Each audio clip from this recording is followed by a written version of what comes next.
If I had a rupee for every time somebody told me I'm so busy, I would have funded my fourth startup till now.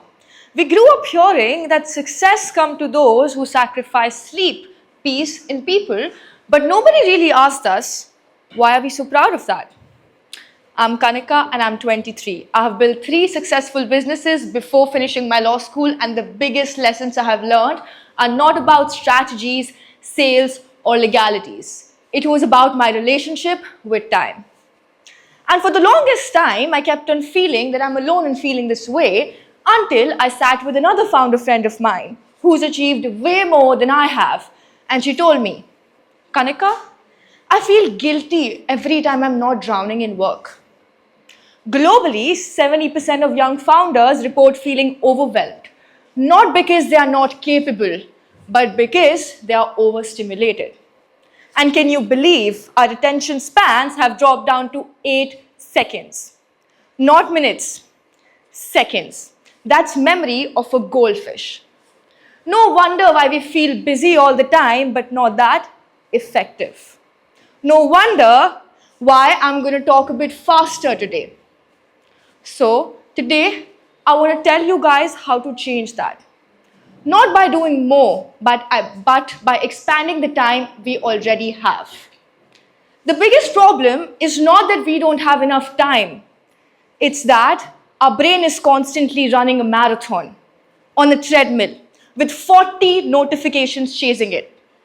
Everywhere you look, there's something screaming for attention. WhatsApp messages, emails, Zomato pinging you for a 20% off your next biryani. Instagram telling you somebody just posted after 6 months. And somehow that all feels urgent than the work that we are supposed to do. So we feel busy. My mentor once told me our brain does not switch cleanly. What that means is that whenever we are shifting from a task to another, some part of our brain is still thinking about that task we were doing previously. Because of which, we feel tired even when we have not done anything. And to be very honest, busy has become the easiest emotion to feel. No wonder why we feel that we have worked all day when we have barely sat down to do something deeply. And in the middle of all of this noise, we created a new metric for success. That if you are not working 14 to 16 hours a day, you are not ambitious enough. If you are not losing your sleep over your work, you are not serious enough. We see it everywhere. Instagram quotes telling you success comes to those who work 5 to 9, not 9 to 5. Founders proudly bragging that they don't have any work-life balance. But who said that's the exact measure? Look at the women we all grew up seeing. Our mothers. They did not have any productivity apps, planners, or even a rise and grind culture. All they had was responsibility, and they made use of it. They used to wake up at 6 a.m. They raised us. They showed up for family. They fed us. They taught us. They had a social life. They even kept a full-time or a part-time job and still managed to sleep by 9 p.m. Not because they were not ambitious enough, but because they knew how to use their time instead of fighting against it. And here we are saying things like, I will sleep when I'm successful, as if success and sleep cannot coexist. Most of the times, we are not even doing 16 hours of work. We are only doing 2 hours of work in those 16 hours because most of the time went in switching, scrolling, stressing, and trying to catch up. And this is where things got flipped. When everybody got distracted, nobody knew how to measure real progress. Busy became an easiest emotion to feel. We started replacing results with something easier to show. Time. You could not always prove that you are effective, but you could always prove that you are always working. If somebody is not sleeping till 2 a.m., they are considered ambitious. If somebody does not care about weekends, they are considered serious. But what about somebody who takes breaks? What about somebody who respects weekends? They are suddenly considered not committed enough. I saw this panning out in my own life. There was a time when I started coming from work early. Not because I was doing less, but because I was working properly now. My brain was established in a better way. My thoughts were clear. My own dad started questioning me that I am becoming out of focus, as if I was willing to retire at just 22. But that's the problem. We equate real progress and effectiveness with long hours. But the problem with long hours is that it only shows till what time you were awake. It does not really show that your brain was actually working.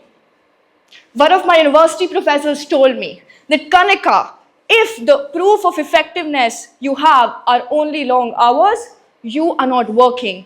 You are not organized. You are simply surviving. That's when it hit me.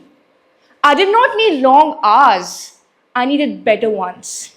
And that's why I said, we did not lose time. We lost our relationship with it.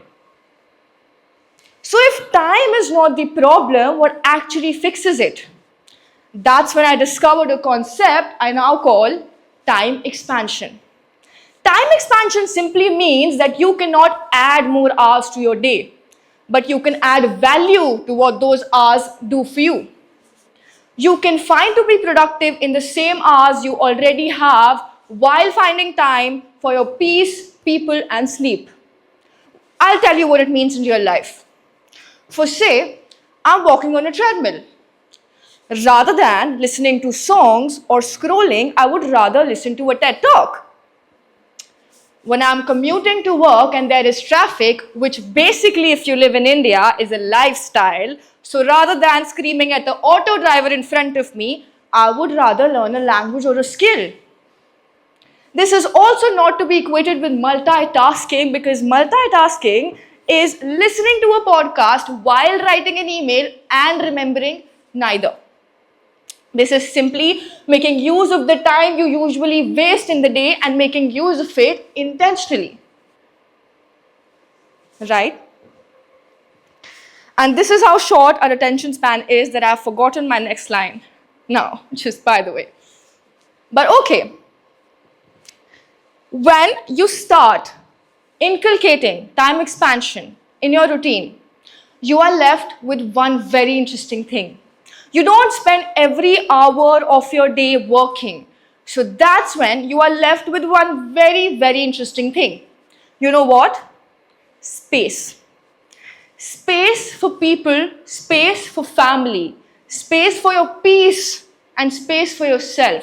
Space for the biggest asset for all of us, our brains. Which brings me to the next myth I want to break today. That in order to be successful, you have to do it alone. We see this everywhere as well. Hustle quotes saying, you will get lonely when you are grinding. Founders proudly hiring for people who do not care about work-life balance. As if loneliness is a badge that we are doing something right. But no. When you stop looking after your relationships, you don't become naturally more focused. It means that nobody is around to tell you when you are spiraling with your thoughts. I learned it the hard way. Whenever I stopped giving time to my relationships and took out that time and gave it to my work, I did not magically become productive. Instead, I became tired, reactive, and overwhelmed. I read this principle in a book called The Advantage. It's called the mirror principle. It says that your work becomes a reflection of the founder. So if you are cluttered, your work will be too. If you are overwhelmed, your work will feel it too. If you are lonely, your work will start reflecting that as well. And so, I stopped treating the time that I give to my relationships in the same way that the time I'm giving to my work. That simply meant the following rules. I created a system. I created a system for my relationships, a system which does not really sound founder-like on paper, but it simply means that after 9 p.m., my laptop shuts. Unless and until the world is genuinely on fire. That also means that I don't call my team at odd hours just because I am thinking about work. It means that I respect the time I give to my relationships the same way that I respect the time when I'm entering a meeting. And to be very honest with you all, when you don't talk to human beings for so long, your ideas start sounding brilliant in your head, but quite questionable when said out loud. Right?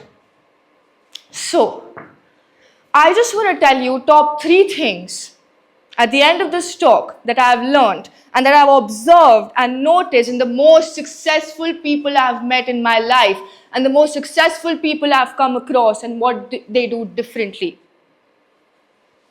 A, boundaries. It means time stacking. It means time expansion. You need to stop waiting for more hours because it's not gonna come. You need to make use of that brain free time. Your phone is anyways gonna be in your hand. You might make it slightly smarter.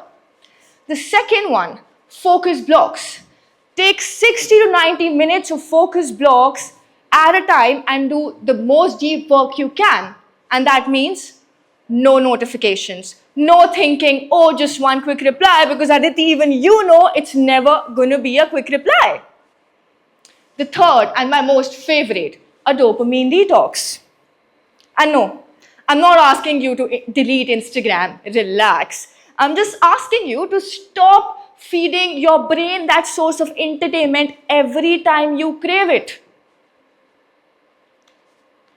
Take time, take a day off in a week where you're not doing anything but let yourself be bored. No self-improvement, no self-reflection, no self-optimization. And that discomfort that comes after that, that's when real thinking starts. Now, most of you might think that after time expansion, I did not reduce anything. I instead added things in my life rather than reducing the work that I was already doing. But the opposite genuinely started happening. Earlier, every time I was sitting in silence, I opened my phone and started scrolling. As if my phone was going to judge me every time I was sitting in silence if I did not unlock it. My work days started ending earlier because my brain stopped craving distraction all the time. I started giving it the stimulation it deserved by learning a skill in a time where my brain is already automated. Because of that, my thoughts got clearer. And when your thoughts get clearer, your work finishes faster and you make decisions faster. And that's when everything changed for me. I just want to leave you guys with one last thought. That throughout our life, we have been asked to fight time, to chase it, to squeeze it, to manage it, to expand it, to control it.